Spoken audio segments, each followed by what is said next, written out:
L'homme d'Émir, qui était à l'affût de l'autre côté, tire sur la main d'Akan. C'est ainsi qu'Émir se dépêche pour aller sauver Nihan, l'intérieur. Une fois à l'intérieur, il demande à Nihan de sortir le plus vite possible et de laisser périr Kemal dans les flammes. C'est ainsi qu'il prend Nihan de force et l'amène à l'extérieur de la maison. Celle-ci continue à marteler qu'elle ne laissera pas Kemal tout seul dans ces flammes. Pendant ce temps, Kemal reprend conscience et se retrouve dans les flammes. Coup de chance pour lui, Akan arrive sur les lieux puis l'extirpe des flammes.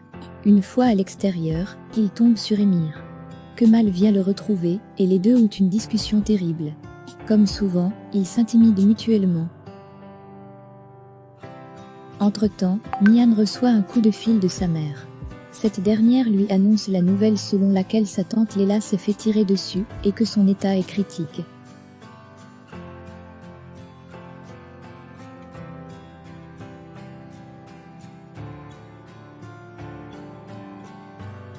Au même moment, Léla en question arrive à l'hôpital accompagnée d'Ehan. De l'autre côté, la détective Merkan et toute son équipe ont déjà investi les lieux où Léla s'est fait tirer dessus. Ils font des prélèvements. Au même moment, le tireur rend des comptes à Galip sur le déroulement des hostilités. Galip pour sa part craint que Léla ne soit pas morte et que les enquêtes démontrent qu'il est le commanditaire. Pendant ce temps, Kemal et Nihan s'en vont tour à tour. Akan pour sa part profite du petit temps qu'il a avec Émir pour lui faire savoir qu'il ne le laissera plus jamais faire du mal à Zeynep. Émir lui répond qu'il est très petit pour faire quoi que ce soit contre lui puis s'en va.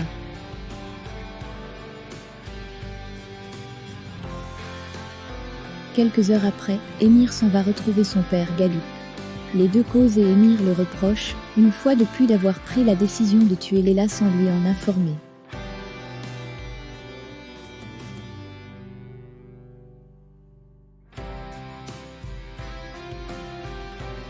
De l'autre côté à l'hôpital, Merkan arrive. Vildan déjà présente lui demande de trouver qui a fait ça à sa sœur. Par la suite, Merkan se dirige vers Ehan pour s'entretenir un peu avec lui. Celui-ci lui fait comprendre que les choses sont allées tellement vite qu'il n'a même pas eu le temps de voir le visage du tireur.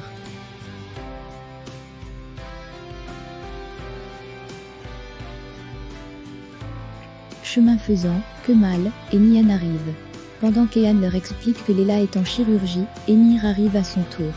Comme toujours, il se discute un peu avec Kemal.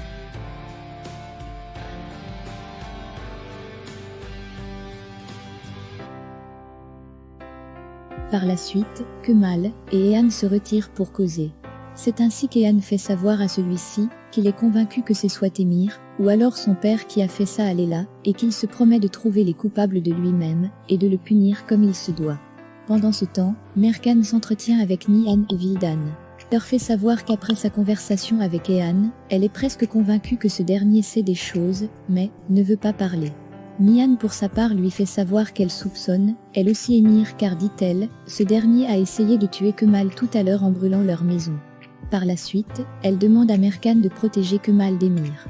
Merkan se dirige par la suite vers Émir puis lui demande de la suivre au commissariat.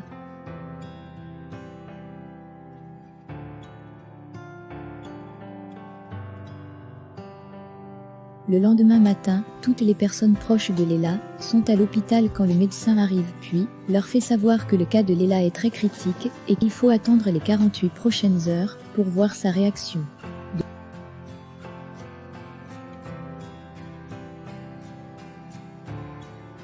De l'autre côté, Akan appelle Zeynep et demande à la voir pour parler avec elle. De son côté, Kemal essaye de joindre Zeynep au téléphone, mais celle-ci ne répond pas. Plus loin, Merkan et Adem causent dans son bureau. Adem lui fait savoir qu'ils ont recueilli le témoignage d'un petit garçon qui dit avoir vu la personne qui a tiré sur Léla. Pendant ce temps, la famille de Léla prie pour qu'elle s'en sorte. Kemal pour sa part profite pour demander à Zehir d'aller rapidement à l'entreprise et de prendre l'ordinateur de Léla avant que celle-ci n'ouvre les yeux car dit-il, il ne souhaite pas qu'Ehan découvre avant eux. De l'autre côté, Akan est venu voir Zeynep. Les deux discutent un moment, et Akan lui présente toutes ses excuses pour ce qui s'est passé. Il profite de l'occasion pour faire savoir à Zeynep qu'il tuera Émir de ses propres mains. Zeynep pour sa part le conjure de ne pas le faire car elle ne pourra pas vivre sans Émir. Akan pour sa part trouve ces paroles ahurissantes et honteuses pour Zeynep. C'est ainsi qu'il lui souhaite tout le malheur du monde avant de s'en aller.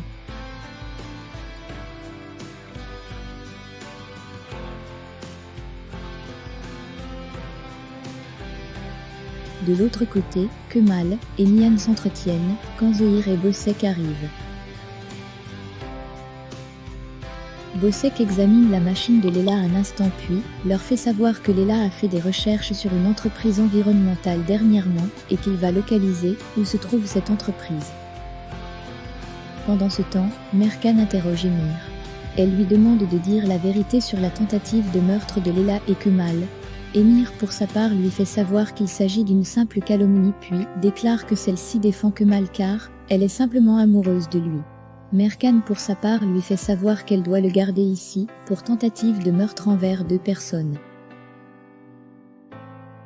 Pendant qu'il est amené en cellule, il rencontre le père, ainsi que sa sœur et sa mère. Il s'entretient avec son père en lui demandant de trouver le moyen de le retirer d'ici. Puis, fait savoir à sa mère qu'il n'est pas le responsable de ce qui est arrivé à Leila.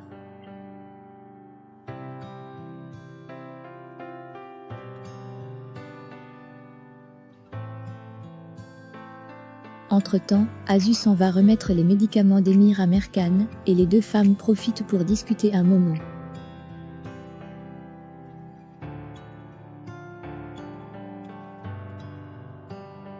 Plus loin, Kemal et Nihan sont allés rencontrer le directeur de l'entreprise qui fait dans l'environnement. Ils font comprendre au directeur que Leila a été abattue un jour après qu'elle soit venue là. Le directeur quant à lui leur fait savoir qu'elle avait donné la bonne information à Leila et qu'il ne se reproche de rien. Pendant ce temps, la femme qui avait donné la bonne information à Leila est assise et est toute silencieuse. Par la suite, Kemal et Nihan s'en vont. Au même moment, Ehan donne les instructions à son homme. Il veut que ce dernier retrouve un homme précis, qui serait le propriétaire fictif des terres, qu'il a visité avec Leila.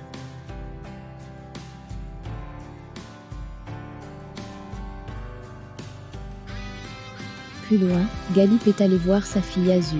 Celle-ci lui fait comprendre que la seule issue pour lui est que Leila n'ouvre pas les yeux.